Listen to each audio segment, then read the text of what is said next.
Dan tambah pula cerita Malaysia, kalau seorang jual donat susu laku, habis semua jual donat susu.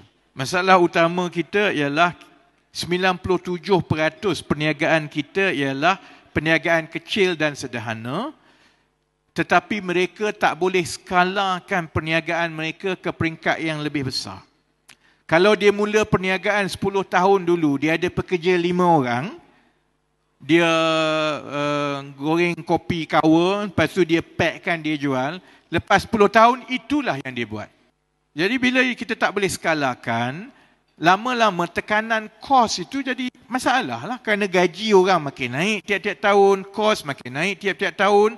Tapi kita masih lagi jual benda yang sama kepada orang dan pasaran yang sama. Dan tambah pula cerita Malaysia, kalau seorang jual donat susu laku, habis semua jual donat susu.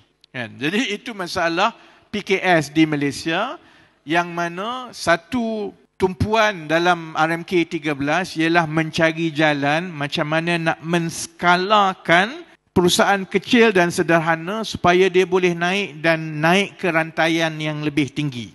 Sebab kalau kita banding dengan China, dengan Germany contohnya, ekonomi mereka dipacu oleh PKS, SME. Cuma SME di China, nama SME, tapi nilai syarikat tu 5 bilion.